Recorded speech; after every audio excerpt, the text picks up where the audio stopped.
রসুলাম মুবাশশিরিন ওয়া মুনযিরিন লিআল্লা ইয়াকুনা লিন-নাসি আলাল্লাহি হুজ্জাতুন বা'দার রুসুল ওয়া কানা আল্লাহু আজিজান হাকীমা। সাদাকাল্লাহুল আযীম।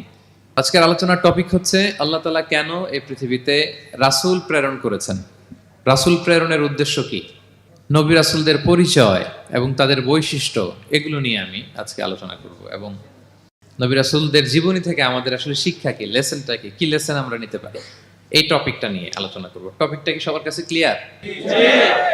প্রথমে আমরা উদ্ধার করবার চেষ্টা করি যে কেন আল্লাহ এত রাসূল পাঠালেন পৃথিবীতে, এর কারণটা কি। এর উত্তরটা আল্লাহ তাআলা খুব চমৎকার ভাবে সূরা নিসার 165 নম্বর আয়াতে আলোকপাত করেছেন, যে আয়াতটা দিয়ে আমি আলোচনা শুরু করেছি। আল্লাহ তাআলা বলছেন, রুসুলান মুবাশশিরিন ওয়া মুনযিরিন লিআল্লা ইয়াকুনা লিন-নাসি আলাল্লাহি হুজ্জাতুন বা'দার রুসুল ওয়া কানা আল্লাহু আজিজান হাকীমা। অর্থাৎ আমি রাসূলগণকে সুসংবাদদাতা এবং সতর্ককারী রূপে পৃথিবীতে প্রেরণ করেছি। আমি আবারও বলছি, আল্লাহ বলেন আমি এই পৃথিবীতে রাসূলদেরকে সুসংবাদদাতা এবং সতর্ককারী রূপে পৃথিবীতে প্রেরণ করেছি, যাতে করে রাসূল আগমনের পরে আল্লাহর বিরুদ্ধে মানুষের আর কোনো অজুহাত না থাকে। ওয়া কানা আল্লাহু আজিজান হাকীমা। আর আল্লাহ তাআলা তিনি হচ্ছেন পরাক্রমশালী এবং মহাপ্রজ্ঞাময়। তাহলে উদ্দেশ্য আল্লাহ তাআলা ক্লিয়ার করলেন, কেন তিনি রাসূল পাঠালেন, যাতে মানুষের অজুহাত না থাকে। আল্লাহ তাআলা যদি রাসূল পৃথিবীতে বাণীবাহক হিসেবে প্রেরণ না করতেন, মানুষরা বলতো আল্লাহ আখিরাত বলে যে একটা কথা আছে এটা তো আমি বুঝি নাই, আল্লাহ মৃত্যুর পরে যে আবার জীবিত হইতে হবে এটা তো আমি শুনি নাই, আল্লাহ এই পৃথিবীতে আমি কি কি করেছি তার পাই টু পাই তোমার সুপ্রিম কোর্টের কাঠগড়ায় দাঁড়িয়ে যে বিচারের সম্মুখীন হতে হবে কেউ তো আমার কোনোদিন বলে নাই। এজন্য আল্লাহ বলেন আমি পৃথিবীতে রাসূল পাঠিয়েছি যাতে করে মানুষের কোনো এক্সকিউজ না থাকে। আচ্ছা বলেন তো, এখন কি কেউ আল্লাহরে বলতে পারবে আল্লাহ বিচার যে হবে এটা তো আমি জানি না? বলতে পারবে? আল্লাহ আখিরাত বলে যে একটা কথা আছে, পুনরুত্থান, পুনর্জীবিত হইতে হবে, আবার বিচারের সম্মুখীন হইতে হবে, জান্নাত জাহান্নাম আছে, এগুলো তো কোনোদিন আমি শুনি নাই। এই কথা, এই এক্সকিউজ তোলার কোনো সুযোগ কি আর আছে? No excuse will be granted that day, dear brothers and sisters. সেদিন কোনো এক্সকিউজ আল্লাহ তাআলা গ্রহণ করবেন না, কারণ আল্লাহ তাআলা রাসূলদেরকে প্রেরণ করেছেন। তারা আমাদেরকে বিস্তর বর্ণনা করে জানিয়ে গিয়েছে। এবং কেন রাসূলদেরকে প্রেরণ করেছেন আল্লাহ বলেন যে দুইটা প্রাইম রেসপন্সিবিলিটি দিয়ে আমি রাসূলদেরকে প্রেরণ করেছি। এক নাম্বার মুবাশশিরিন, তারা সুসংবাদদাতা। তারা আমাদেরকে জানিয়েছে এই পৃথিবীতে যদি আমরা ভালো কাজ করি, এক আল্লাহর ইবাদত করি, কারো হক নষ্ট না করি, তাহলে আমরা জান্নাতে যেতে পারবো। জান্নাতের সুসংবাদ তারা দেন। They are the bearer of glad tidings. They are the bearer of paradise. তারা জান্নাতের সুসংবাদদাতা। রাসূলদের দুই নাম্বার প্রাইম রেসপন্সিবিলিটি হচ্ছে মুনজিরিন, তারা সতর্ককারী। তারা আমাদেরকে এই মর্মে সতর্ক করেছেন যে এই পৃথিবীতে যদি আল্লাহর ইবাদত না করে শিরক করো, বেদাত করো, এই পৃথিবীর বুকে যদি ফাসাদ করো, যদি সীমা লঙ্ঘন করো, যদি অন্যের অধিকার নষ্ট করো, তাহলে তোমাদেরকে জাহান্নামের আযাব ভোগ করতে হবে, ঠিক কিনা? তাহলে দুইটা প্রাইম রেসপন্সিবিলিটি। রাসূলরা হচ্ছেন মুবাশশিরিন, সুসংবাদদাতা, জান্নাতের সুসংবাদ দিয়েছেন। তারা ভালো কাজ করলে জান্নাতে যাওয়া যাবে। পাশাপাশি তারা হচ্ছেন সতর্ককারী। কিসের সতর্ককারী? জাহান্নামের ব্যাপারে সতর্ককারী। এই পৃথিবীতে ফাসাদ করলে, আল্লাহ তাআলার অবাধ্য হলে জাহান্নামে যেতে হবে। এবং রাসূল পাঠানোর মধ্য দিয়ে আল্লাহ তাআলা এক্সকিউজ দেওয়ার সুযোগ বন্ধ করে দিয়েছেন। কোনো এক্সকিউজ আর দেয়া চলবে না। তাহলে পৃথিবীতে কেন আল্লাহ তাআলা রাসূল পাঠালেন, এই পয়েন্টটা কি সবার কাছে ক্লিয়ার? আচ্ছা, ক্লিয়ার। আমরা সামনের দিকে এগোই। এরপর আল্লাহ তাআলা বলেছেন এই পৃথিবীতে যত জাতি গোষ্ঠী আছে সব জাতির কাছে আমি রাসূল পাঠিয়েছি। ওয়া ইম মিন উম্মাতিন ইল্লা খালা ফিহা নাযীর। যত জাতি, যত নেশন এই পৃথিবীতে এসেছে, সব জাতিকে সতর্ক করবার জন্য, ইনস্ট্রাক্ট করবার জন্য, গাইড করবার জন্য আমি রাসূল পাঠিয়েছি। এমন কোন জাতি নাই যে জাতির মধ্যে আল্লাহ রাসূল পাঠায় নাই, সবাই রাসূল পেয়েছেন। এবং মজার ব্যাপার হচ্ছে they are the chosen and selected personality by Allah subhanahu wa ta'ala.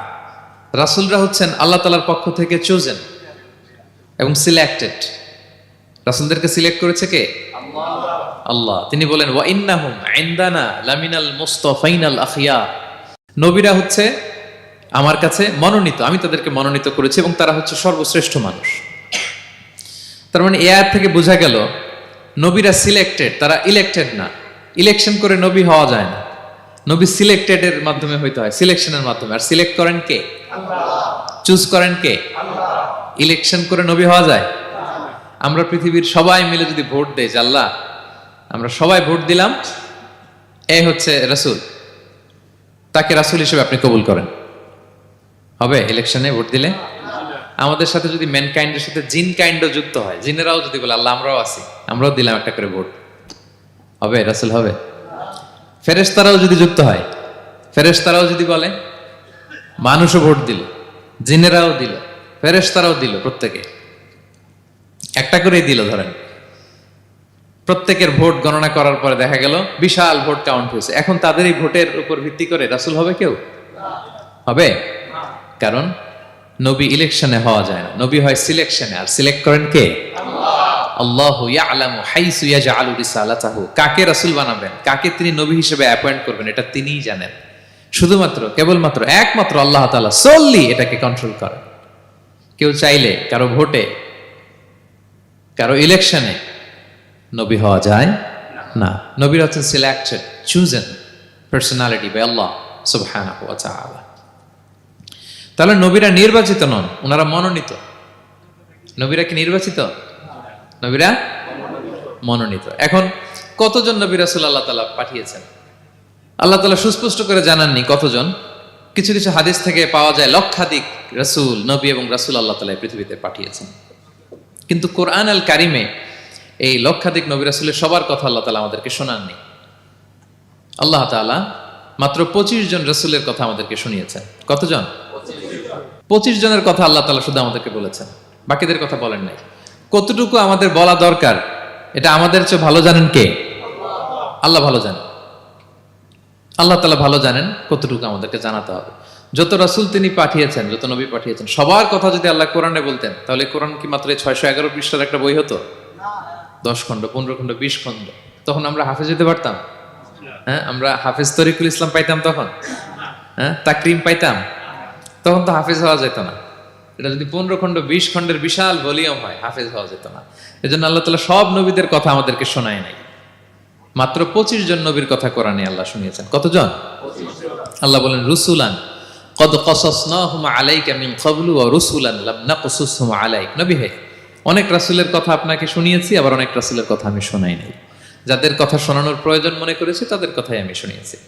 তাহলে আমরা বুঝলাম কোরআনে বর্ণিত হয়েছে কয়জন নবী রাসূলের নাম? সবাই বলবেন আওয়াজ করে, কয়জন? 25 জন। এবং এই 25 জন নবীর মধ্য থেকে 6 জনের নামে আল্লাহ 6টা সূরা ডেডিকেট করেছেন কোরআনে, 6টা সূরা উৎসর্গ করেছেন। সূরা ইউনুস, সূরা ইউসুফ, সূরা ইব্রাহিম, সূরা মুহাম্মদ, সূরা নূহ, সূরা হুদ। 6 জন নবী। কয়জন নবী? 6 নবীর নামে আল্লাহ তাআলা 6টা সূরা ডেডিকেট করেছেন। এবং এই যত নবী আল্লাহ তাআলা পাঠিয়েছেন সব নবীর উপর ঈমান আনা আবশ্যক। হ্যাঁ, it's compulsory to believe in every messenger sent by Allah subhanahu wa ta'ala to validate our faith. আমাদের ঈমানটাকে প্রিজার্ভ করার জন্য সব নবীর উপর আমাদের ঈমান আনতে হবে, সব নবী। আমরা যে ঈমান আনি, ঈমানে মুফাসসাল, যেখানে 7টা বিষয়ের উপর বিস্তারিত ঈমানের যে ঘোষণা আমরা দেই, আমরা তো বলি যে ঈমানে একটা মুজমাল আর একটা কি মুফাসসাল। ঈমানে মুফাসসালে 7টা বিষয়ের প্রতি ঈমান আনতে হয়। আমানতু বিল্লাহি ওয়া মালাইকাতিহি ওয়া কুতুবিহি, তারপরে ওয়া রুসুলিহি, পাইছেন? ওয়াল ইয়াউমিল আখিরি ওয়া বিল কদরি খাইরিহি ওয়া শাররিহি মিনাল্লাহি তাআলা ওয়াল বা'সি বা'দাল মাউত। এই 7টা বিষয়ের উপর বিস্তর ঈমান আমাদের আনতে হয়।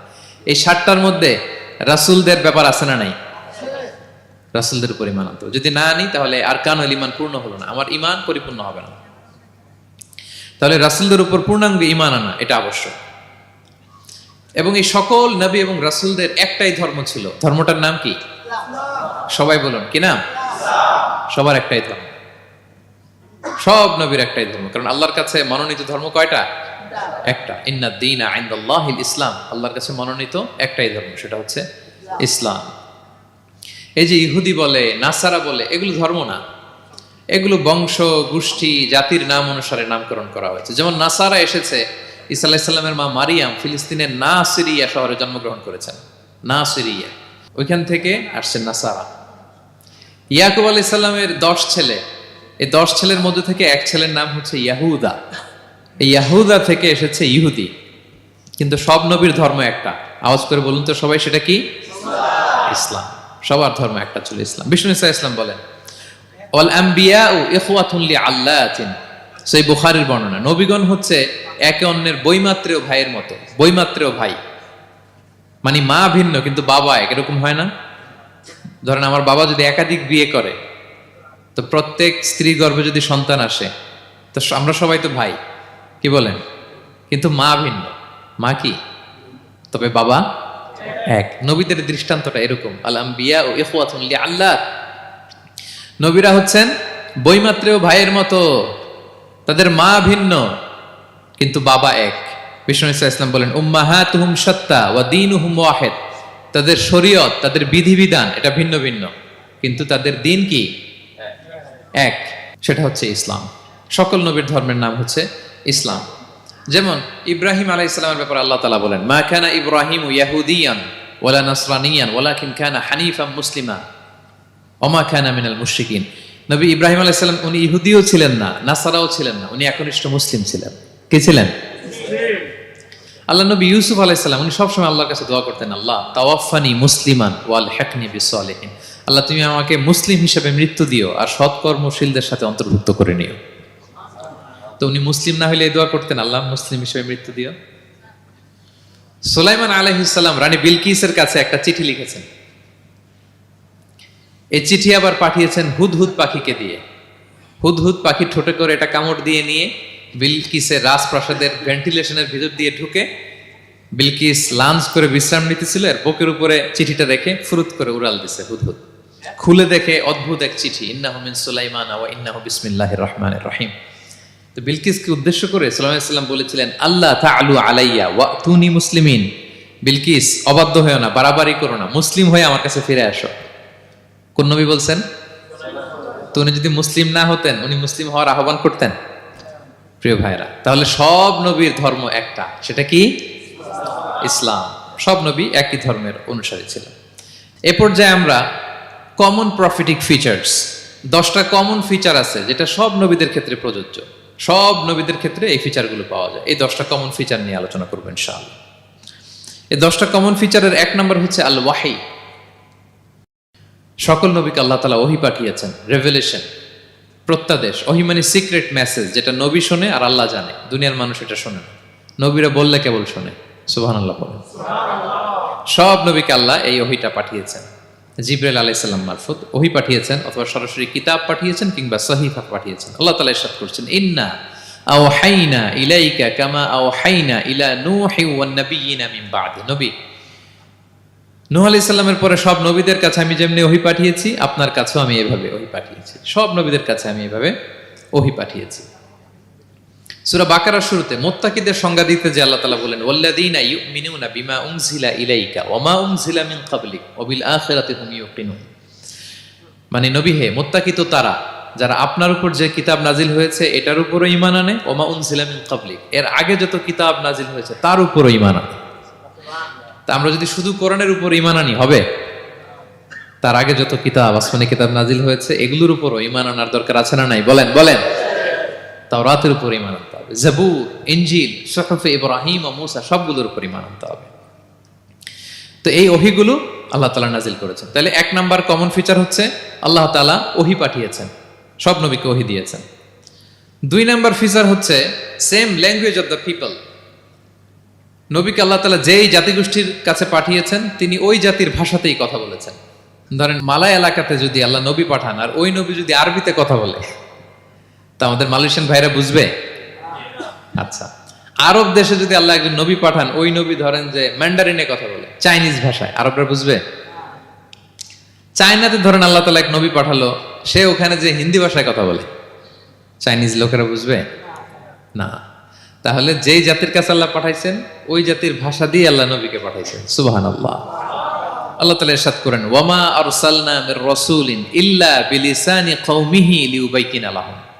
আল্লাহ তাআলা যত রাসূল পৃথিবীতে প্রেরণ করেছেন, বিলিসানি কওমি, যে জাতির কাছে প্রেরণ করেছেন ওই জাতির ভাষায় প্রেরণ করেছেন, যাতে করে নবীর কথা এরা বুঝে। নবীরা এসেছেন বাণী বাহক হয়ে, এখন এই বাণী যদি বুঝতে না পারে তাহলে কাজ হবে? এজন্য প্রত্যেক নবীকে আল্লাহ তাআলা যেই জাতির কাছে পাঠিয়েছেন ওই জাতির ভাষায় পাঠিয়েছেন। তিন নম্বর হচ্ছে সকল নবীকে আল্লাহ তাআলা very good standard of character দিয়েছেন। চারিত্রিক দৃষ্টিকোণ থেকে অতুলনীয় ছিল এক একজন নবী। পা থেকে মাথা পর্যন্ত কালো দাগ ফেলার মতো কিছু ছিল না। আল্লাহু আকবার। মাসুম ছিলেন। আহলুস সুন্নাহ ওয়াল জামাআর আকীদা হচ্ছে প্রত্যেক নবী ছিলেন মাসুম, কোনো গুনাহ করেন নাই, নিষ্পাপ প্রতিটা নবী। সর্বোত্তম চরিত্র দিয়ে আল্লাহ তাআলা, অনুপম চরিত্র দিয়ে আল্লাহ তাআলা তাদেরকে পাঠিয়েছেন। আল্লাহ তাআলা বলেন, ওয়া ইন্নাকা লাআলা খুলুকিন আযীম, and verily you are on a very good standard of character. নবী হে, আপনি চমৎকার একটা ক্যারেক্টারের উপর প্রতিষ্ঠিত। আপনার আচরণের মতো, ক্যারেক্টারের মতো আচরণ অতুলনীয়, পৃথিবীতে দ্বিতীয়টা খুঁজে পাওয়া যায় না, ঠিক কিনা? কারণ নবীরা যদি মডেল হন, তাদের আচরণ যদি ভালো না হয়, তাহলে মানুষ কি তাদেরকে গ্রহণ করবে? মানুষ তো তাদের কাছ থেকে শিখবে, জানবে। তাই জন্য তাদের আচরণ চমৎকার হওয়ার দরকার আছে না নাই? চমৎকার আচরণ, চমৎকার চারিত্রিক মাধুর্য দিয়ে আল্লাহ তাআলা পৃথিবীতে এক একজন নবীকে প্রেরণ করেছেন। সব নবীরা ভেরি গুড স্ট্যান্ডার্ড অফ ক্যারেক্টারের অধিকারী ছিল। 4 নম্বর হচ্ছে প্রত্যেক নবীকে আল্লাহ তাআলা মিরাকেল দিয়েছেন, মানে মুআজিজা, as a proof of their prophethood. তাদের নবুয়তির প্রমাণ হিসেবে আল্লাহ তাআলা তাদেরকে মিরাকেল দিয়েছেন, মুআজিজা। যেমন সালেহ আলাইহিস সালামকে আল্লাহ তাআলা মুআজিজা দিয়েছিলেন। তার জাতির কাছে যখন তিনি দাওয়াত দিলেন, তারা বলল, সালেহ তুমি যে নবী এটা আমরা বুঝবো কি করে? এক শর্তে আমরা তোমার উপর ঈমান আনতে পারি। সাল্লাল্লাহু আলাইহি ওয়াসাল্লাম বললেন, কি শর্ত? বলতেছে, এই যে পাহাড় দেখো, এই পাহাড়ের ভেতর থেকে যদি একটা উট বের করো, 10 মাসের গর্ভবতী একটা উটটা বেরোবে, বেরোয় বাচ্চা দিবে, সাথে সাথে আমরা উটের দুধ দহন করে খাবো, এরপর আমরা ঈমান আনবো। চিন্তা করছেন কত শর্ত? পাহাড়ের ভেতর থেকে কি বের করে দেখাইতে হবে? উট। উনি আল্লাহর কাছে দোয়া করলেন, আল্লাহ বললেন কবুল, তবে কথা না শুনলে কিন্তু খবর আছে। বলছে ঈমান আনবে, ঈমান না আনলে কিন্তু খবর আছে। উনি দোয়া করলেন, আল্লাহ কবুল করলেন। পাহাড় বিদীর্ণ হয়ে একটা বিশাল আকৃতির উট বের হয়ে আসলো, 10 মাসের গর্ভবতী উট। মুহূর্তে এটা ডেলিভারি করলো একটা উটের বাচ্চা, এবং দুধ দিতে আরম্ভ করলো, ওলান ভর্তি দুধ। সবাই পেট ভরে দুধ খেলো। খাওয়ার পরে কয়, তুমি জাদুকর। খাওয়ার পরে সাল্লাল্লাহু আলাইহি ওয়াসাল্লাম কি বলে? ইউ আর এ ম্যাজিশিয়ান, তুমি জাদুকর, তুমি তো বড় ভেলকিবাজ সালেহ, তুমি পাহাড়ের ভিতরে ভেলকি ঢুকাই দিছো। আল্লাহ তাআলা তাদেরকে একটা সাউন্ড গ্রেনেড, প্রচন্ড শব্দ তরঙ্গ দিয়ে ধ্বংস করে দিলেন। কানের পর্দা ফেটে সবগুলো লাশ হয়ে জমিনে পড়ে রইল। তাহলে এই যে সাল্লাল্লাহু আলাইহি ওয়াসাল্লাম যেটা দেখাইছেন, এটা কি ভেলকি ছিল? ম্যাজিক ছিল? কি ছিল? মুআজিজা, miracle, as a proof of their prophethood. তাদের নবুয়তির প্রমাণ হিসেবে আল্লাহ তাআলা তাদেরকে মুআজিজা দিয়েছেন। মূসা আলাইহিস সালামের মুআজিজা কি ছিল? লাঠি। ফাআলকাহা ফাইযা হিয়া হাইয়াতুন তাসআ। ওই লাঠি রেখে দিলে মুভিং স্ন্যাক হয়ে যেত, নড়তেছে সাপ, ছবল মারবে এরকম। সুবহানাল্লাহ। এটা কি ম্যাজিক ছিল? কি ছিল? মুআজিজা। ঈসা আলাইহিস সালামকে আল্লাহ তাআলা মাইন্ড ব্লোয়িং মুআজিজা দিয়েছেন। অন্ধ ব্যক্তির চোখে হাত বুলিয়ে দিলেই দৃষ্টিশক্তি ফিরে পেত। ধবল রোগী, কুষ্ঠ রোগীর গায়ে টাচ করে দিলে স্কিন পরিষ্কার হয়ে যেত। মৃত ব্যক্তিকে দাঁড়াতে বললে মুহূর্তে দাঁড়িয়ে যেত। কুম বিইযনিল্লাহ, আল্লাহর আদেশে দাঁড়াও বললে লাশ জীবিত হয়ে দাঁড়িয়ে যেত। বেলকিবাজি ছিল এটা? কি ছিল? বিষ্ণু ঈসা ইসলাম দাওয়াত দিচ্ছেন কুরাইশদেরকে, ওরা মানে না। বিষ্ণু নবী পাগল পড়া, বললেন, আচ্ছা বলো কুরাইশের লোকেরা কি বললে বিশ্বাস করবে যে আমি সত্য নবী? কি বললে বিশ্বাস করবে? তারা বলল, মুহাম্মদ ওই যে আকাশের চাঁদ, এটার 2 ভাগ করে দেখাইতে বললে বিশ্বাস করবো তুমি সত্য নবী। কি আবদার দেখছেন? হ্যাঁ, নবীদেরকে পেয়ে মামুর বাড়ির আবদার নিয়ে আসছিল এক এক জাতিগোষ্ঠী। বলে, মুহাম্মদ আকাশের জলজলে চাঁদটাকে যদি তুমি 2 ভাগ করে দেখাতে পারো, তবেই বুঝবে তুমি নবী। বিষ্ণু ইসলাম আল্লাহর কাছে দোয়া করলেন, আল্লাহ বলেন, ঠিক আছে। ইখতারাবাতিস সাআতু ওয়ানশাক্কাল কমার ওয়া ইয়ারাউ আয়াতান ইয়ারিদু ওয়া ইয়াকুলু সিহরুম মুস্তামির। বিষ্ণু নবী সাব্বাবা, এই আঙ্গুলের নাম কি?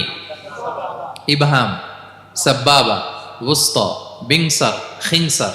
হ্যাঁ, আমরা ইংরেজি নাম ঠিকই জানি, আরবিটা জানি না। ইবহাম, সাব্বাবা, ওয়ুসতা, বিংসার, খিনসার। বিষ্ণু সাব্বাবা আঙ্গুলি উঠালেন, এটা শাহাদাত আঙ্গুলি বলে অনেকে, আসলে সাব্বাবা আরবিতে। তো বিশ্বনবী এভাবে আল্লাহর নাম নিয়ে চাঁদের দিকে ইঙ্গিত করলেন, মুহূর্তে আকাশের জ্যোৎস্না বিলানো চাঁদটা 2 ভাগ হয়ে গেল। কুরাইশরা দেখে তো অবাক। বিষ্ণু বললেন, এবার কথা অনুযায়ী ঈমান আনো। বলে, Muhammad you are a magician. Muhammad তুমি বড্ড বড় জাদুকর। তুমি চাঁদের মধ্যে জাদু লাগাই ফেলছো, নাউযুবিল্লাহ মিন যালিক।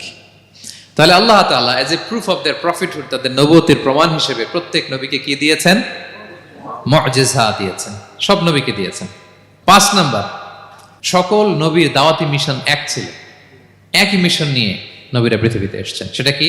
তাওহীদ, রিসালাত, আখিরাত। আমার সাথে সাথে বলেন, তাওহীদ, রিসালাত, আখিরাত। তাওহীদ, রিসালাত, আখিরাত। এই তিনটা বুনিয়াদী শিক্ষা দিতে নবীরা এসেছে। তাওহীদ মানে ওয়াননেস অফ গড, আল্লাহ যে এক, সব নবী প্রচার করেছেন। রিসালাত মানে তারা যে বার্তাবাহক হিসেবে এসেছেন, তাদের কথা মানতে হবে, এটার দাওয়াত দিয়েছেন। আখিরাত মানে হচ্ছে মৃত্যুর পরেও যে একটা জীবন আছে, সেই জীবনের ব্যাপারে প্রত্যেক রাসূলরা কি করেছেন? দাওয়াত দিয়েছেন। এবং কোন নবীর কথার সাথে আরেক নবীর কথার গরমিল পাওয়া যায় না, অমিল হয়নি। আচ্ছা বলেন তো, কখনো কি হয়েছে কোন এক নবী এসে বলছে যে মৃত্যুর পরে একটা জীবন আছে, আরেক নবী এসে বলছে না, মনে হয় নাও থাকতে পারে? বলছে? এক নবী এসে বলছে আমাদের স্রষ্টা আল্লাহ তাআলা তিনি একজন, আরেকজন বলছে না একজন না, 2-3 জন হইতে পারে। এক নবী এসে বলছে ভালো করলে জান্নাত, খারাপ করলে জাহান্নাম, আরেক নবী এসে বলছে না, জান্নাত জাহান্নাম বলতে কিছু নাই। হয়েছে? হয়েছে?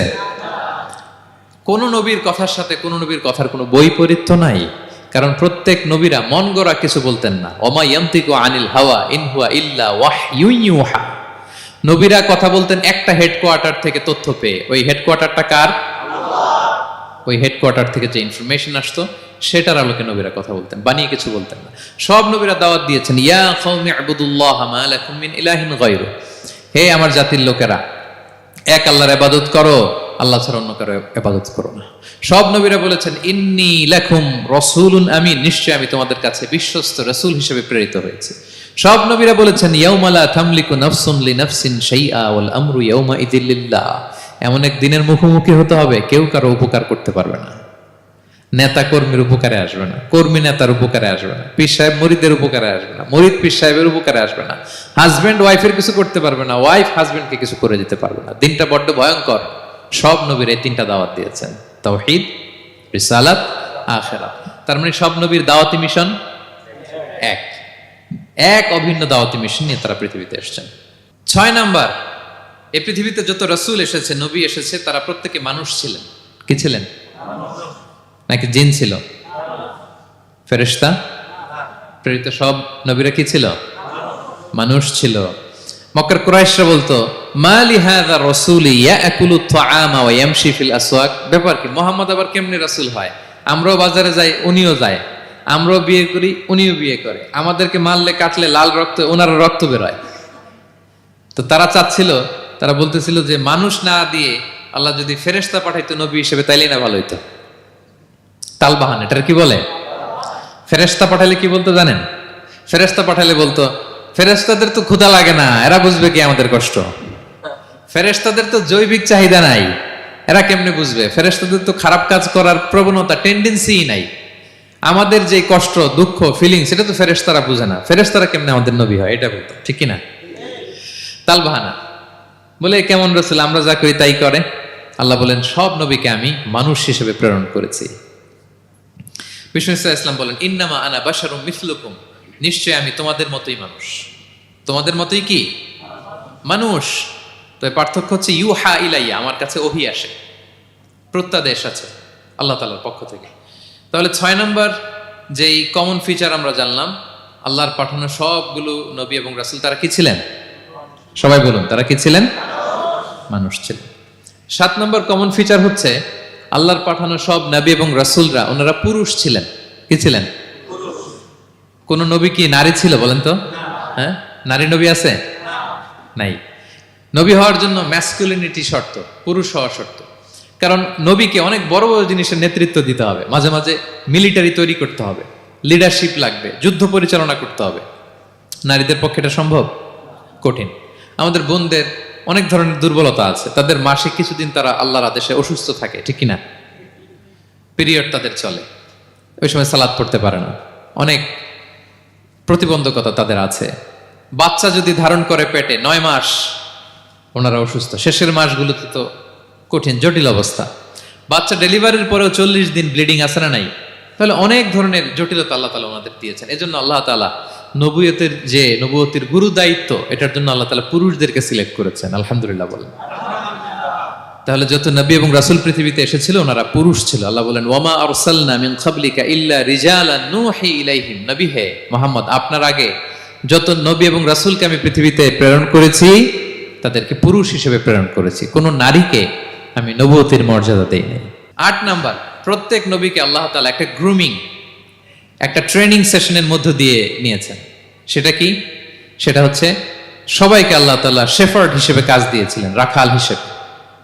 পৃথিবীর সব নবীরা ছাগল চড়াতেন, সব, আদম আলাইহিস সালাম থেকে শুরু করে বিষ্ণু ইসা ইসলাম পর্যন্ত। সুবহানাল্লাহ পড়বেন না? বিষ্ণু ইসা ইসলাম বলেন, মা বাআসাল্লাহু নাবিয়্যান ইল্লা রাআল গানাম। আল্লাহ এমন কোন নবী পাঠায় নাই যেই নবী ছাগল চড়ায় নাই, সব নবী। সাহাবার অবাক হয়ে বললেন, ওয়া আনতা ইয়া রাসূলুল্লাহ, হে নবী আপনিও ছাগল চড়িয়েছেন? বিষ্ণু বললেন, হ্যাঁ, আমি তো অল্প কিছু পারিশ্রমিকের বিনিময়ে মক্কার লোকদের ছাগল চড়িয়ে দিতাম। সুবহানাল্লাহ। কেন সব নবীকে দিয়ে আল্লাহ ছাগল চড়ালেন? এই ট্রেনিং সেশন, গ্রুমিং সেশন কেন? কারণ ছাগলকে একসাথে বসানো কঠিন। ছাগল একটু কি বলবো, একটু টেরা টাইপের প্রাণী, কথা শুনতে চায় না। ধরেন যে সারা সপ্তাহ আপনি খুব ব্যস্ত, একদিন সুযোগ পাইছেন সপ্তাহে যে আজকে আমি ফ্রি আছি, যাই পুকুরে যে আমিও গোসল করি, ছাগলটারও গোসল করাই। এটা ধরে যদি এখন পুকুরের দিকে টান দেন, কি করবে?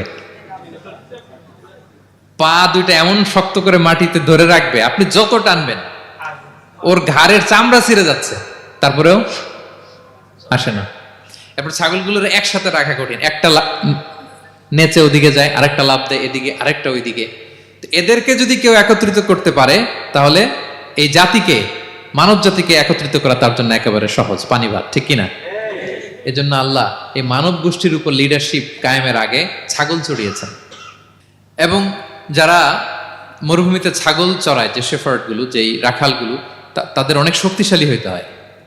গায়ে শক্তি না থাকলে ছাগল চড়ানো যায় না, কিন্তু লাঠি নিয়ে হই হই করে পিছনে দৌড়াইতে হয়, নেকড়ের ছোবল থেকে ছাগলগুলোকে রক্ষা করতে হয়, বাঘ নেকড়ে এগুলো থেকে বাঁচাইতে হয়। তার মানে এটা করার মধ্য দিয়ে এই জাতিকে কিভাবে জাহান্নামের আগুন থেকে বাঁচাবে, নবীদের ওই ট্রেনিং হয়ে যায়। সুবহানাল্লাহ। ছাগল এদিক ওদিক দৌড়াতে থাকে, এদেরকে যেমনি একত্রিত করতে হবে, নবীদের কাজও হচ্ছে মানব গোষ্ঠীকে ইউনাইটেড করা, একত্রিত করা। এজন্য আল্লাহ তাআলা মা বাআসাল্লাহু নাবিয়্যান ইল্লা রাআল গানাম, এই পৃথিবীতে এমন কোন নবী পাঠান নাই যেই নবীকে দিয়ে আল্লাহ তাআলা ছাগল চড়ান নাই। সব নবীর মধ্যে এটা কমন। 8 নম্বর পয়েন্ট। 9 নম্বর পয়েন্ট হচ্ছে enmity from their own people. যত নবী দাওয়াত নিয়ে আসছে তারা চ্যালেঞ্জের মুখোমুখি হয়েছেন, শত্রুতার মুখোমুখি হয়েছেন। কেউ ওনাদের জন্য রেড কার্পেট রিসেপশন দেয় নাই। নবীদের পথ ছিল বড় পিচ্ছিল, এটা কুসুমাস্তীর্ণ ছিল না, কণ্টকাকীর্ণ। কেউই সহজে মেনে নেয় নাই। দাওয়াত দিছে তো রিজেক্ট, সবাই প্রত্যাখ্যান করেছে, সবাই প্রত্যাখ্যান করেছে। এটা কমন ছিল, প্রত্যেক নবীকে এটা মুখোমুখি হতে হয়েছে। Mockery, vulgarism, operation, mental torture, physical torture and what not, সব ধরনের। ইভেন অনেক নবীকে হত্যা করা হয়েছে দিনের দাওয়াতের কারণে। বনি ইসরায়েলের লোকেরা তাদের নিজেদের 70,000 নবীকে নিজেরা হত্যা করেছে। এমনকি আমার নবী বিষ্ণু নবী মুহাম্মদ রাসূলুল্লাহ সাল্লাল্লাহু আলাইহি ওয়াসাল্লামকে হত্যার ষড়যন্ত্র করা হয়েছিল। আল্লাহ তাআলা দয়া করে বিষ্ণু নবীকে হিজরতের ব্যবস্থা করে দিয়ে প্রাণে বাঁচিয়েছেন, মক্কা থেকে মদিনাতে পাঠিয়ে দিয়েছেন। তাহলে এই পথ বড় কঠিন ছিল, নবীদের পথ, সব নবীর জন্য, এক্সেপ্ট সুলাইমান এবং দাউদ আলাইহিস সালাম, তাদের কথা ভিন্ন। এছাড়া সব নবীরা এই সংগ্রাম, এই বিরোধিতা, এই শত্রুতা, এই জেলাসি, এগুলোর মুখোমুখি হয়েছে পৃথিবীর সকল নবীরা, সকল নবীরা। বিষ্ণু ইসা ইসলাম ঘুমাতে পারে নাই একটা রাত শান্তিতে। বিষ্ণুর বায়োগ্রাফি যদি আপনি পড়েন, জীবনে যদি পড়ে দেখেন, প্রত্যেকটা নবীর জীবনে এই কষ্টকর মুহূর্তগুলো ছিল। শত্রুতা সব নবীকে পোহাতে হয়েছে। বিষ্ণু ইসা ইসলামের কাছে যখন প্রথম নাজিল হলো ইকরা বিসমি রাব্বিকাল্লাযী খালাক, সূরা আলাকের প্রথম কয়টা আয়াত? 5 আয়াত নিয়ে কোরআনের ভারে নতুন রেভেলেশন পেয়ে বিষ্ণুনবী কাঁপতে আরম্ভ করলেন। কাঁপতে কাঁপতে জ্বর এসে গেল বিষ্ণুনবীর গায়ে, নিচে নেমে আসলেন। খাদিজা রাদিয়াল্লাহু তাআলা আনহাকে বললেন, জাম্মিলুনি জাম্মিলুনি, আমাকে কম্বল চাপা দাও, আমার খুব শীত লাগছে, আমার জ্বর এসে গিয়েছে। কাঁপতে লাগলেন বিষ্ণু ইসলাম। খাদিজা রাদিয়াল্লাহু তাআলা আনহার এক চাচাতো ভাই ওয়ারাকা ইবনে নওফল ছিল ইনজিল কিতাবের পণ্ডিত। খাদিজা রাদিয়াল্লাহু তাআলা আনহা বিষ্ণুনবীকে নিয়ে চাচাতো ভাইয়ের কাছে গেলেন, যে বলেন, ভাই ওরাকা, দেখেন তো মুহাম্মদ কি বলে, সে কি দেখছে, কি নিয়ে আসছে, কাঁপতেছে আর বলতেছে আমি মরে যাব, আমাকে কম্বল চাপা দাও। ওরাকা বললেন, মোহাম্মদ কে এসেছিল বলতো? বিষ্ণু জিবরাইল ইসলামের বর্ণনা দিলেন। কি বলেছে বলতো? 5 আয়াতের বর্ণনা বিষ্ণু ইসলাম দিলেন। তখন বিষ্ণু ইসলামের কথা শুনে ওরাকা বলল, তোমার কাছে যে এসেছে ওহুয়ান নামুস, মানে জিবরিল, সে সব নবীদের কাছে এসেছে। মোহাম্মদ তুমি নবী হবা। তুমি কি হবা?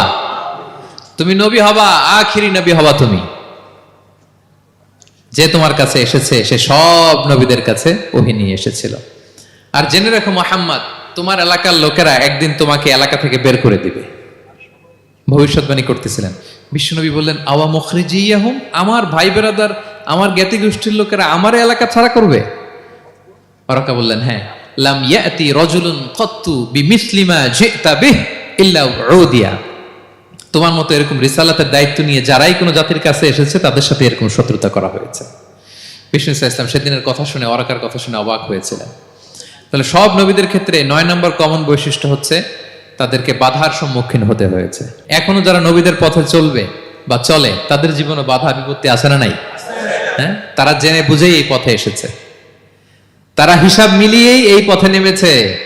এজন্য বাধা বিপত্তি চ্যালেঞ্জ কোন মুমিনকে তার রাস্তা থেকে সরাতে পারে না, ঠিক কিনা বলেন? এক চুলো নড়াতে পারে না। এটা নবীদের পথ, এটা নবীওয়ালা কাজ। এখানে জুলুম থাকবে, এখানে বাধা বিপত্তি থাকবে, এখানে চ্যালেঞ্জ থাকবে। এই পথটা সোজা, সিরাতুল মুস্তাকিম। যদি শেষ মাথায় যাওয়া যায়, ডাইরেক্ট জান্নাতুল ফিরদাউস। আলহামদুলিল্লাহ। তাহলে সব নবীরা বাধার সম্মুখীন হয়েছে। 9টা কমন ফিচার গেল। 10 নম্বর, দ্য লাস্ট কমন ফিচার, পৃথিবীর সব নবীরা ইন্তেকাল করেছেন, আর কোন নবী আসবে না? আসবে? পৃথিবীর সব নবীরা মারা গিয়েছেন, কিন্তু আলামুল বারজাখে, বারজাখের জগতে নবীরা জীবিত। আই রিপিট, আমি আবারও বলি, প্রত্যেক নবী তার কবরে জীবিত। আলামুল বারজাখে। আমরা এই দুনিয়াতে আসার আগে যেই জগতে ছিলাম, ওই জগৎটার নাম হচ্ছে আলামুল আরওয়াহ, মানে রুহের জগৎ। সেখান থেকে আমরা এই জগতে এসেছি, এটার নাম আলামুদ দুনিয়া, দুনিয়ার জগৎ। আবার মৃত্যুর পরে যে নতুন এক্সটেশনে আমরা যাব, সেটার নাম হচ্ছে আলামে বারজাখ, বারজাখের জগৎ। নবীরা ওই বারজাখের জগতে জীবিত। বিষ্ণু ইসলাম সূরা আবু দাউদের হাদিসে বলেন যে, ইন্নাল্লাহা হাররামা আলাল আরদি আন তাকুলা আজসাদাল আম্বিয়া। আল্লাহ তাআলা এই জমিনকে, নবীদের দেহকে কনজিউম করাকে হারাম করে দিয়েছেন। মানে জমিনের জন্য নবীদের লাশকে পচিয়ে ফেলা, খেয়ে ফেলা হারাম। যত নবী যেখানে ইন্তেকাল করেছেন, তাদের পবিত্র দেহ মোবারক এখনো আগের মতো একেবারে যখন মৃত্যুবরণ করেছিলেন তখন লাশটা যেমন তাজা ছিল, এখনো প্রত্যেকে তার কবরে এরকম তাজা লাশ নিয়ে শুয়ে আছে।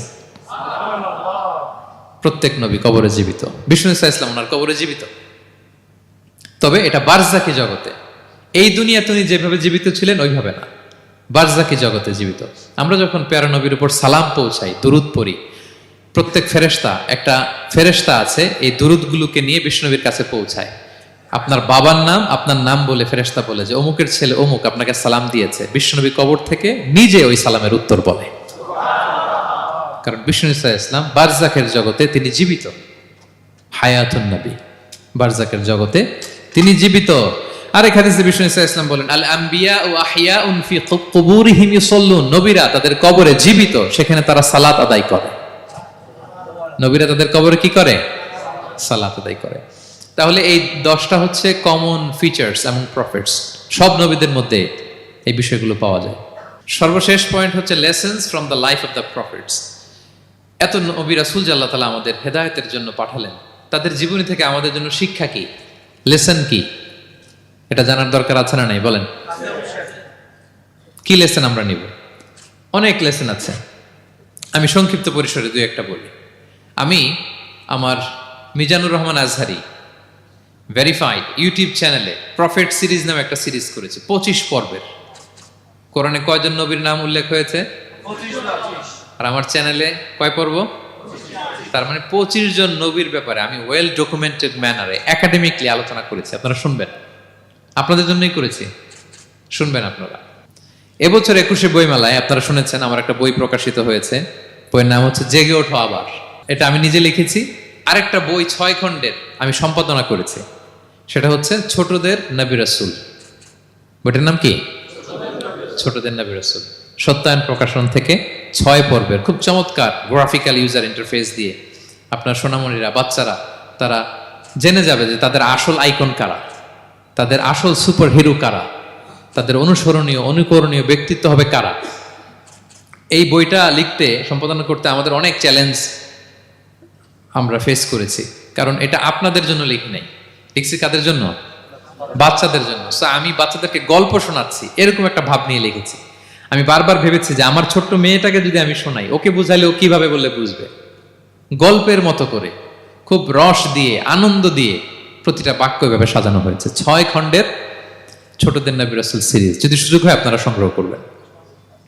বড়দের নিয়েও আমরা নবী রাসূলদের উপর আমাদের সামনে কাজ আসবে, আমরা জানাবো। তো আজকের এই কায়েত ফাউন্ডেশন বাংলাদেশের এই প্রোগ্রামে সর্বশেষ যে পয়েন্টটা আপনাদের সামনে আমি উপস্থাপন করতে চাই সেটা হচ্ছে lessons from the life of the profits. নবী রাসূলদের জীবনী থেকে আমাদের জন্য কি শিক্ষা। 25 জন নবীকে কভার করা সম্ভব হবে না, আমি সেখান থেকে মাত্র 7 জন নবীর জীবনী থেকে 7টা শিক্ষা 7 মিনিটে বলে আমরা শেষ করে দেব ইনশাআল্লাহ বিইذنিল্লাহ। প্রথমে আমরা শুনবো সাইয়েদনা আদম আলাইহিস সালামের জীবনী থেকে শিক্ষা। পৃথিবীর প্রথম নবী কে ছিল বলেন তো? আদম আলাইহিস সালাম। আমরা যেমনি আমাদের শৈশব ছিল, কৈশোর ছিল, যৌবন, তারপর বার্ধক্যের দিকে যাচ্ছি, ওনার কি এরকম ছিল? আদম আলাইহিস সালামের শৈশব ছিল না? ছিল? কৈশোর ছিল? কনফিউশনে পড়ে গেছে। ছিল? ছিল না। মজার ব্যাপার হচ্ছে ওনার শৈশব কৈশোর ছিল না, ওনাকে আল্লাহ সৃষ্টি করতে যুবক করে সৃষ্টি করছে। সুবহানাল্লাহ, এত আসতে কেন? সৃষ্টি করতেই যুবক, 60 হাত লম্বা। কয় হাত? 60 হাত লম্বা করে তৈরি করছেন আদম আলাইহিস সালামকে। আপনারাও যারা জান্নাতে যাবেন 60 হাত লম্বা হয়ে ঢুকবেন, 33 বছরের যুবক হয়ে ঢুকবেন। 80 বছর বয়সে মারা গেল, কত বছর বয়সে ঢুকবেন? গালে কোনো দাড়ি থাকবে না। এই দুনিয়ায় দাড়ি রেখে নেন, ওখানে দাড়ি ছাড়া উঠবেন একেবারে কোনো জুরদা মুর্দা। ও আবনা ও সালাসা ওয়া সালাসিন, 33 বছরের তাগড়া ইয়াং সুপারস্টার হয়ে জান্নাতে ঢুকবো আমরা। তো আদম আলাইহিস সালামকে আল্লাহ প্রথম নবী করে পৃথিবীতে পাঠালেন। ওনাকে জান্নাতে সব খাইতে বললেন যে সব খাও, একটা গাছের কাছে যেও না। কিন্তু শয়তান সে তার মিশন নিয়ে আসে, সে আদম আলাইহিস সালামকে ভুলভাল বোঝালো, আদম আর হাওয়াকে, যে একটা কাজ করো, আল্লাহ তাআলা তোমাকে না করছে কেন জানো? আল্লাহ তো চায় না তুমি জান্নাতে থাকো, আল্লাহ চায় তোমাদেরকে দুনিয়াতে পাঠাই দিবে। তো তুমি যদি ওই গাছের ফল খেয়ে ফেলো, আল্লাহ আর দুনিয়াতে পাঠাইতে পারবে না। কিন্তু আল্লাহ চায় তোমাদেরকে কই পাঠাবে? কিন্তু যদি গাছের ফল খেয়ে ফেলো আর পাঠাইতে পারবে না। এজন্য আল্লাহ নিষেধ করছে গাছের ফল খায় না। চিন্তা করছেন? উল্টা, পুরো উল্টোটা বুঝাইছে। তো ভুল করে সাইয়েদনা আদম আলাইহিস সালাম হাওয়া আলাইহিস সালাম খেয়ে ফেলছেন এই ফল। খাওয়ার পরেই আল্লাহ তাআলা পাঠাই দিলেন পৃথিবীতে, যাও জমিনে যাও, এই জান্নাতে আর থাকা যাচ্ছে না। কাঁদতে আরম্ভ করলেন আদম আর হাওয়া আলাইহিস সালাম, কাঁদতে কাঁদতে অনুতপ্ত হয়ে আল্লাহর কাছে দোয়া করলেন। তো পুরো আদম আলাইহিস সালামের জিন্দেগির সবচেয়ে বড় শিক্ষা হচ্ছে রিপেন্টেন্স, অনুতপ্ত হওয়া। কি হওয়া? অনুতপ্ত হওয়া। আমরা ভুল করব, কুল্লুকুম খাত্তাউন, আমরা সবাই পাপী। সবাই কি? পাপী। কে পাপ করি না? আমরা সবাই পাপী। কিন্তু মনে রাখবেন, আমাদের পাপ যত বড় হোক, আল্লাহর রহমতের দরিয়া তার চাইতেও বড়, অনেক বড়। তিনি দয়াময়, তিনি মেহেরবান, তার দয়ার শেষ নাই, তার মায়ার শেষ নাই। তার রহমতের দরিয়া যে কত বড় আপনি কল্পনাও করতে পারবেন না। শয়তান আর আমাদের মধ্যে পার্থক্য হচ্ছে, শয়তান পাপ করে পাপে অটল থাকে, কিন্তু বিশ্বাসীরা পাপ করার সাথে সাথেই ক্ষমা চায় কার কাছে? এটা হচ্ছে আদম আলাইহিস সালামের জীবনী থেকে আমাদের জন্য সবচেয়ে বড় লেসন। সাইয়েদনা আদম আলাইহিস সালাম উনি ভুল করে যখন বুঝতে পারলেন, অনুতপ্ত হলেন, চোখের পানি ছাড়লেন। 2 ফোঁটা পানি আল্লাহর কাছে সবচাইতে প্রিয়। এক হচ্ছে জেহাদের ময়দানে মুজাহিদের গা বেয়ে ঝরে পড়া রক্তের ফোঁটা, 2 হচ্ছে অনুতপ্ত বান্দার চোখের পানির ফোঁটা।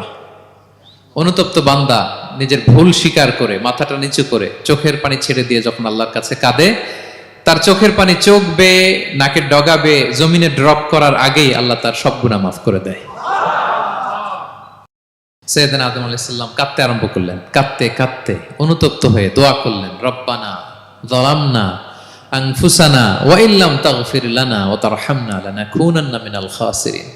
রব্বানা, হে আমাদের রব, যালামনা আনফুসানা, আমরা আমাদের নফসের উপর জুলুম করেছি, ভুল করেছি, অন্যায় করেছি, অপরাধ করেছি। ওয়া ইল্লাম তাগফির লানা, আল্লাহ তুমি যদি ক্ষমা না করো, তুমি যদি মাফ না করো, লানাকুনান্না মিনাল খাসিরিন, আল্লাহ আমরা ধ্বংস হয়ে যাব। আমরা ক্ষতিগ্রস্ত হয়ে যাব, আমরা লুজার হয়ে যাব। এই বাক্যগুলো বলে বলে যখন আল্লাহ তাআলার কাছে দোয়া করলেন, আল্লাহর রহম হলো। আল্লাহ দয়া করে সাইয়েদনা আদম আর হাওয়া আলাইহিস সালামকে ক্ষমা করে দিলেন।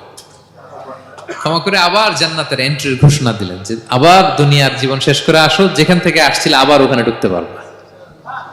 তাহলে আদম আলাইহিস সালামের জীবন থেকে আমরা যে লেসনটা পাই সেটা কি ভাই? বলেন বলেন। অনুতপ্ত হওয়া, রিপেন্টেন্স। আমরাও যদি জীবনে ভুল করি কি করবেন? ভুলের উপর অটল থাকবেন? অনড় থাকবেন? একগুঁয়ে ধরে বসে থাকবেন? সীমা লঙ্ঘন করবেন? আমরা ক্ষমা চাইব। কার কাছে ক্ষমা চাইব? ক্ষমা দেওয়ার জন্য তিনি বসে থাকেন।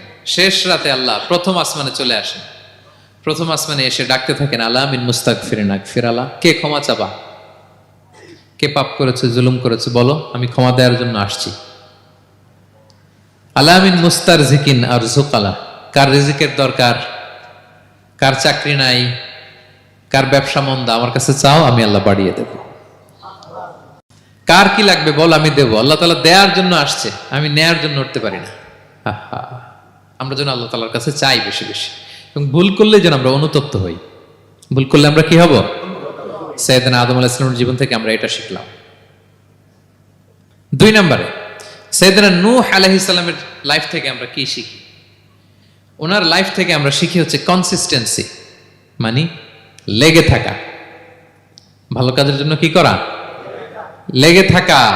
উনি 950 বছর দাওয়াত দিয়েছিলেন ওনার জাতিকে। কয় বছর বলেন তো? 950 বছরের দাওয়াতি কার্যক্রমের ফলে উনি ফলোয়ার জোটাইতে পারছেন কয়জন জানেন? 80 জন। কয়জন? এরাই আমাদের পূর্বপুরুষ। আমরা পৃথিবীর সবাই কিন্তু এদেরই নাতিপুতি। এই 80 জনকে নিয়ে উনি নৌকার উপর উঠছিলেন, কিস্তির উপর। আর বাকিটা তো মহাপ্লাবন দিয়ে আল্লাহ ধ্বংস করে দিয়েছেন। ওই 80 জন আবার জমিনে এসে জমিন আবাদ করা শুরু হলো, ওখান থেকে পৃথিবীর সকল মানুষ। সুবহানাল্লাহ। উনি বলেন, ক্বালা রাব্বি ইন্নী দাআউতু কওমি লাইলান ওয়া নাহারা। আল্লাহ, আমি দিন রাত এক করে আমার জাতি গোষ্ঠীকে দাওয়াত দিয়েছি। ফালাম ইয়াজিদহুম দুআই ইল্লা ফিরারা। কিন্তু আমারে দেখলে লোকগুলো ভেগে ভেগে যায়। আর কি করে? আমার কথা যেন শুনতে না হয়, এরা কানে আঙ্গুল দিয়ে রাখে আর মুখে কাপড় পেঁচিয়ে রাখে। নূহ আলাইহিস সালাম তারপরও থামতেন না, কন্টিনিউয়াস দাওয়াতি কাজ। লোকজন নূহ আলাইহিস সালামকে পিটিয়ে আধামরা করে কাঁথা দিয়ে পেঁচিয়ে পাহাড়ে রেখে আসতেন। ওইখান থেকে এসে নূহ আলাইহিস সালাম আবার দাওয়াত দিতে শুরু করতেন। What a consistency! কিভাবে লেগেছিলেন! 950 বছর তিনি দাওয়াত দিয়েছেন, মাত্র 80 জন ফলোয়ার হয়েছিল। তাহলে আমরা অল্প দাওয়াতি কাজ করেই আমরা হতাশ হয়ে যাই। হায় রে, আমার কথা শুনলো না, হায় রে আমার কথা পৌঁছাইল না, হায় রে আমার কাছে এসে কেউ মুসলিম হইল না, হায় রে আমার কথা। অস্থির।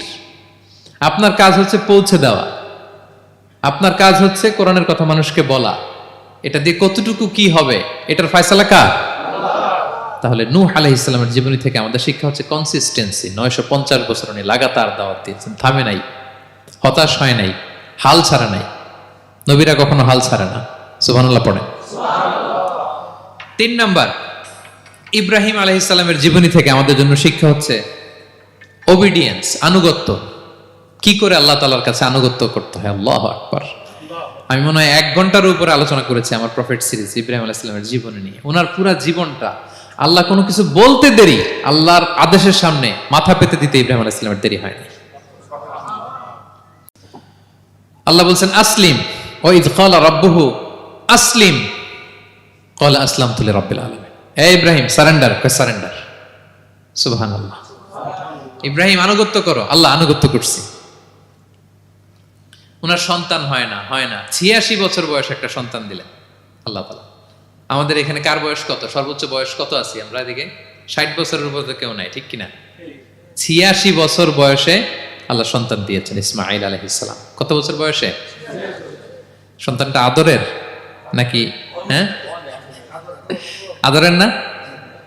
শেষ কালে একটা সন্তান পেলেন 86 বছর বয়সে। ইব্রাহিম আর হাজেরার ঘরকে উজাড় করে ফুটফুটে এক সন্তান ইসমাঈল আলাইহিস সালাম আসলেন। ভালোবাসা, আদর যেন ঠিকরে পড়ে, এত গদগদ ভালোবাসা। এবার বললেন, যাও হাজেরা আর দুধের সন্তান ইসমাইলকে মরুভূমিতে ফেলে দিয়ে আস। বলতে দেরি, রেখে আসতে দেরি নেই। এটাই হচ্ছে ইব্রাহিম আলাইহিস সালামের আনুগত্য। ধুধুমরু প্রান্তরে হাজেরা আর ইসমাইল আলাইহিস সালামকে রেখে আসলেন, চলে আসলেন। বুকটা ফেটে চৌচির, 86 বছর বয়সে একটা সন্তান পেলাম, দুধের বাচ্চা, আমার স্ত্রী সহ মরুভূমিতে রেখে আসলাম। রেখে আবার থাকাও যাবে না, যাও তুমি ফিলিস্তিনে, এরা থাকবে মক্কায় মরুভূমির মাঝখানে। পরে আল্লাহ জুরহুম কওমের মাধ্যমে এদেরকে পানি, জামজাম অনেক কিছু দিলেন। লম্বা ঘটনার দিকে যাচ্ছে।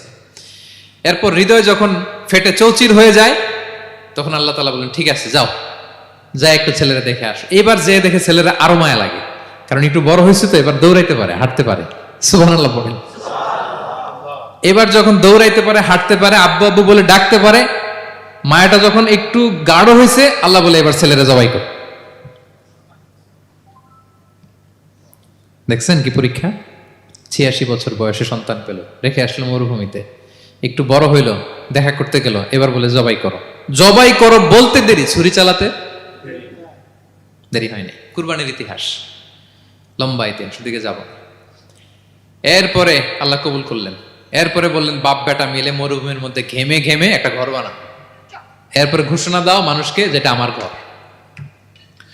বাপ বেটা মিলে কষ্ট করে একটা ঘর বানালেন।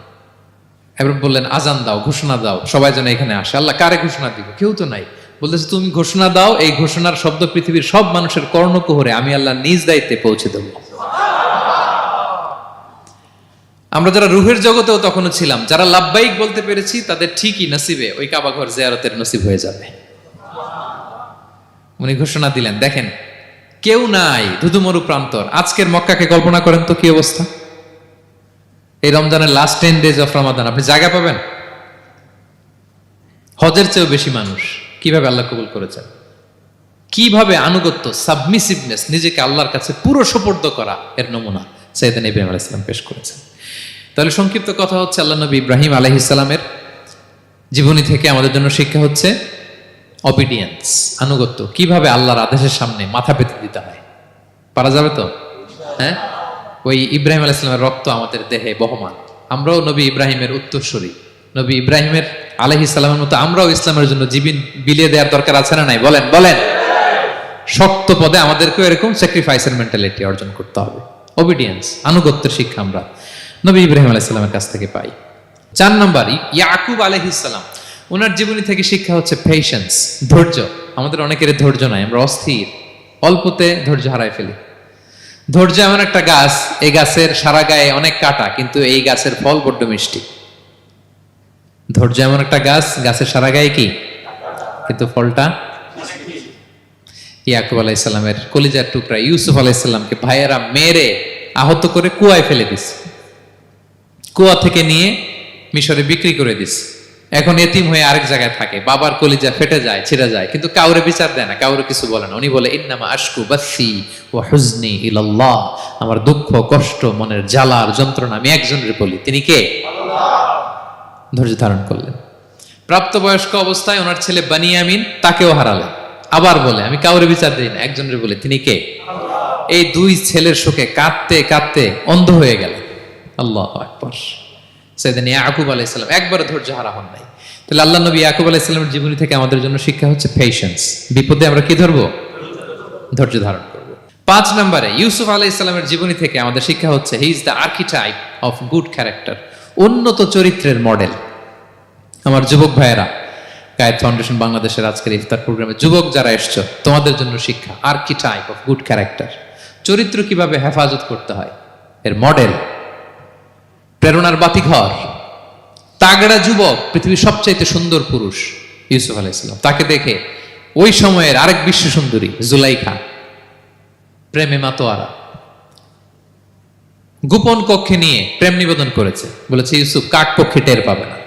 আল্লাহ নবী ইউসুফ আলাইহিস সালাম এটাকে প্রত্যাখ্যান করলেন। জোরাজুরি করলো, প্রত্যাখ্যান করলেন। মারধর করা হলো, প্রত্যাখ্যান করলেন।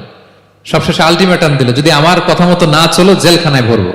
উনি বললেন, ক্বালা রাব্বি সিজনু আহাব্বু ইলাইয়া মিম্মা ইয়াদউনানি ইলাই, আল্লাহ এই পাপের কাজের চেয়ে জেলখানায় আমার জন্য ভালো। বিনা অপরাধে, বিনা দোষে 1 যুগ মিথ্যা অপবাদে কারাবন্দী ছিলেন সাইয়েদনা ইউসুফ আলাইহিস সালাম। তারপরেও চরিত্রের ব্যাপারে 1 বিন্দুও কম্প্রোমাইজ করেন। যুবক ভাইয়েরা, চরিত্র বড় দামি সম্পদ। সম্পদ গেলে সম্পদ আসে, স্বাস্থ্য গেলে স্বাস্থ্য আসে। একবার চরিত্র নষ্ট হলে ওই চরিত্র আর ফিরে পাওয়া যায় না। সাইয়েদনা ইউসুফ আলাইহিস সালামের জীবনী থেকে আমাদের শিক্ষা হচ্ছে চরিত্রকে কিভাবে প্রিজার্ভ করতে হয়। এটা 6 নম্বরে সাইয়েদনা ঈসা আলাইহিস সালামের জীবনী থেকে আমাদের জন্য শিক্ষা হচ্ছে স্লেভারি, দাসত্ব। কারণ আমরা সবাই গোলাম একজনের, বলেন তো কার গোলাম? আল্লাহর গোলাম। কিন্তু ওনার সব উম্মতেরা মানে খ্রিস্টানরা তাকে বলে সান অফ গড, উনি নাকি আল্লাহর সন্তান। নাউজুবিল্লাহ পড়েন। ওনার মা ম্যারি মানে মারিয়াম আলাইহিস সালাম নাকি আল্লাহর স্ত্রী। নাউযুবিল্লাহ। কিন্তু উনি জন্মের পরেই দুধের শিশু মায়ের কোলে বসে একটা ছোট্ট ভাষণ দিয়েছিলেন, বলেছিলেন ইন্নী আব্দুল্লাহ আতানিয়াল কিতাবা ওয়া জাআলানি নাবিয়্যা। আল্লাহ আমাকে আল্লাহর গোলাম বানিয়ে পাঠিয়েছেন। দেখেন কি নবী, প্রথমে এসে বলেন আমি কিন্তু রাসূল। একে তো দুধের শিশু, মুখের প্রথম কথা কি? ইন্নী আব্দুল্লাহ, আমি আল্লাহর গোলাম। যাতে করে পুরো খ্রিস্ট সমাজের বিরুদ্ধে দলিল হয়ে থাকে যে তোমাদের নবী পৃথিবীতে এসে তার মুখ নিঃসৃত প্রথম শব্দটাই ছিল আমি আল্লাহর দাস, আমি আল্লাহর গোলাম। এবং উনাকে ওনার মাকে আল্লাহ স্পেশাল ইন্টারোগেট করবেন কিয়ামতের দিন। ঈসা, মারিয়াম, তোমরা কি বলে আসছিলা যে তুমি আমার বউ আর তুমি আমার সন্তান? ওনারা কাচুমাচু করে থার করে কাঁপবে আল্লাহর সামনে, কারণ এটা শিরকের প্রশ্ন। তারা বলবে আল্লাহ আমরা যদি বলতাম আপনি তো জানতেন, আপনি যা শিখিয়েছেন আমরা তাই বলেছি। আল্লাহ জানেন যে উল্টাপাল্টা কিছু বলে নাই, তারপরও কোটি কোটি মানুষের সামনে এত বিশাল জনগোষ্ঠী কেন এই নবীকে আল্লাহর সন্তান বললো? আল্লাহ তাআলা ঈসা আলাইহিস সালামকেও ছাড়বেন না, জিজ্ঞেস করবেন। তিনি বলবেন আল্লাহ আমি যে তোমার গোলাম এটার দাওয়াত দিয়েছি, আর আজীবন গোলামের মতোই ছিলাম। ঈসা আলাইহিস সালাম কৃষকের সাথে, মজুরের সাথে, কুলির সাথে, ধোপাদের সাথে বন্ধুত্ব করেছিলেন। সমাজের নিচু শ্রেণীর লোকেরা ছিল তার ফলোয়ার। আল্লাহু আকবার। তাহলে সাইয়েদনা ঈসা আলাইহিস সালামের জীবনী থেকে আমরা শিখলাম আমরা সবাই আল্লাহর গোলাম, আল্লাহর দাস। সর্বশেষ নবী, বিশ্ব নবী, পেয়ারা নবী মুহাম্মদুর রাসূলুল্লাহ সাল্লাল্লাহু আলাইহি সাল্লামের জীবনী থেকে কি শিক্ষা? এই শিক্ষা তো বলতে গেলে ঘন্টার পর ঘন্টা লাগবে। একটা শিক্ষা শুধু বলি, সেটা হচ্ছে মার্সি। ওমা আরসালনাকা ইল্লা রাহমাতাল লিল আলামিন। I have sent you as a mercy for the entire universe. নবী হে, আমি আপনাকে গোটা বিশ্বের সবার জন্য রহমত করে প্রেরণ করেছি। তিনি মানুষের জন্য রহমত, তিনি প্রাণীর জন্য রহমত, তিনি পাখির জন্য রহমত, তিনি স্ত্রীদের জন্য রহমত, তিনি উম্মতের জন্য রহমত, তিনি তার ফলোয়ার সাহাবীদের জন্য রহমত। ঠিক কিনা? তিনি কত রহমতের নবী ছিলেন? বিষ্ণু ইসলাম কতটা রহমতের নবী ছিলেন? ছোট্ট একটা উদাহরণ দিয়ে শেষ করি। বিষ্ণু ইসলাম বলেন লিকুল্লি নাবিয়িন দাওয়া মুস্তাজাবা। আল্লাহ প্রত্যেকটা নবীকে একটা করে দোয়ায়ে মুস্তাজাবা দিয়েছেন। মানে এমন দোয়া, এই দোয়া করতে দেরি কিন্তু দোয়া কবুল হতে দেরি হয়। সব নবীকে আল্লাহ বলছেন এই নবীরা তোমাদের প্রত্যেককে একটা করে দোয়া করার সুযোগ দিলাম এই দুনিয়াতে, এবং দোয়াটা করার সাথে সাথেই কবুল করে ফেলবে। বিষ্ণু বলেন লিকুল্লি নাবিয়িন দাওয়া মুস্তাজাবা। সব নবীরা একটা করে দোয়া মুস্তাজাব পেয়েছেন, দাআউ বিহা। আর নবীরা ওই দোয়াটা দুনিয়াতেই করে ফেলছে। সব নবীর ওই স্পেশাল দোয়া যেটা করলেই কবুল, ওটা সব নবীরা কি করছে? দুনিয়াতেই করে ফেলেছে। কিন্তু বিশ্বনবী বলেন ওয়া ইন্নী আখতাবিউ দাওয়াতি শাফাআতান লি উম্মতি ইয়াউমাল কিয়ামা। আমি আমার সেই দোয়াটা এই দুনিয়ার বুকে অন্যান্য নবীদের মতো করি নাই। আমি আমার দোয়াটা আমার গুনাহগার উম্মতের জন্য কিয়ামতের কঠিন দিনে তারা যখন মুসিবতে পড়ে যাবে, ওই মুসিবত থেকে বাঁচার জন্য ওই দোয়াটা আমি আমার উম্মতের জন্য রেখে দিয়েছি। ওয়া ইন্নী আখতাবিউ দাওয়াতি শাফাআতান লি উম্মতি ইয়াউমাল কিয়ামা। সব নবীরা এই দোয়াটা করেছে, দুনিয়াতেই কবুল হয়ে গিয়েছে। কিন্তু বিষ্ণুনবী বললেন আমি চাইলে এই দোয়াটা করতে পারতাম। তায়েফের ময়দানে বিষ্ণুনবী ওই দোয়া করলে বিষ্ণুনবীর গা দিয়ে রক্ত ঝরে না। কুরাইশদের সাথে বিষ্ণুনবীর 3 বছর জেল খাটা লাগে না। মদিনাতে বিষ্ণুনবী অনেক না খেয়েছিলেন, পেটে পাথর বেঁধেছিলেন, দোয়া করলে জান্নাত থেকে খাবারের বস্তা চলে আসতো, মুহূর্তেই কবুল। জীবনের কোনো কঠিন পরিস্থিতিতে বিষ্ণুনবী এই দোয়াটা করে নাই। বিষ্ণু বলেন আমি আমার এই দোয়াটা স্পেশালি আমার গুনাহগার উম্মতের জন্য রেখে দিয়েছি। কিয়ামতের কঠিন ময়দানে আমার গুনাহগার উম্মত যখন বিপদে পড়ে যাবে, তাদেরকে ওই বিপদ থেকে বাঁচানোর জন্য ওই দোয়াটা আমি প্রিজার্ভ করে দিয়েছি। বিষ্ণু ইসলাম আমার জন্য এই দোয়াটা রেখে দিয়েছেন। প্রিয় ভাইয়েরা, এই দোয়াটা আপনার জন্য রেখে দিয়েছেন। বিষ্ণুনবী দোয়াটা আমাদের জন্য রেখে দিয়েছেন। চাইলে এই দুনিয়াতে এই দোয়াটা করতে পারতেন, করেন নাই। সব নবীরা করে ফেলেছেন। এজন্য বিষ্ণুনবীকে বলা হয়েছে ওমা আরসালনাকা ইল্লা রাহমাতাল লিল আলামিন। নবী হে, I have sent you as a mercy for the entire universe. গোটা বিশ্বের জন্য আপনাকে আমি রহমত করে প্রেরণ করেছি। আপনি রহমতের নবী, আপনি দয়ার নবী, মায়ার নবী। বিষ্ণুনবীর জীবনী থেকে শিক্ষা হচ্ছে আমরাও যেন আমাদের অধীনস্থ যারা আছে তাদের প্রতি যেন রহমদিল হই, আমরা আমাদের প্রতিবেশীদের প্রতি যেন রহমদিল হই, আমরা আমাদের ফ্যামিলির সদস্যদের প্রতি যেন রহমদিল হই। এই মার্সি, এই দয়া মায়ার ছোঁয়া যেন বিষ্ণুনবীর উম্মত হিসেবে আমাদের হৃদয়েও থাকে। সবাই পড়ি আমিন। তাহলে সম্মানিত সুধী, নবীদের এই লাইফ লেসন থেকে আমরা যেগুলো শিখলাম এগুলো আমাদের জীবনে বাস্তবায়নের দরকার আছে না নাই? বলেন বলেন। বেশি বেশি নবীদের জীবন চর্চা করবেন তো? প্রফেট সিরিজের যে লেকচারগুলো আপনাদের জন্য রেখেছি আপনারা শুনবেন তো? সবাই ছেলে মেয়েদেরকে নবীদের জীবনী শেখাবেন তো? তারাই হচ্ছে আমাদের রিয়াল হিরো, তারাই হচ্ছে সুপার হিরো, দে আর আওয়ার আইকন। এবং আমাদের হেদায়েতের জন্য তাদেরকে আল্লাহ তাআলা আমাদের কাছে পাঠিয়েছেন নবী হিসেবে, রাসূল হিসেবে। নবীরা যেই পথে চলেছেন, যে দিক নির্দেশনা আমাদেরকে দিয়েছেন, আমরা যেন আমাদের জীবনকে ওই পথে ওই মতে পরিচালিত করতে পারি। আল্লাহ তাআলা আমাদের সবাইকে কথাগুলো বোঝা আর আমল করার তৌফিক দান করুন। হাযা মা ইনদি ওয়াল ইলমু ইনদাল্লাহ আলাইহি তাওয়াক্কালতু ওয়া ইলাইহি উনীব। ওয়াসসালামু আলাইকুম ওয়া রাহমাতুল্লাহি তাআলা ওয়া বারাকাতুহু।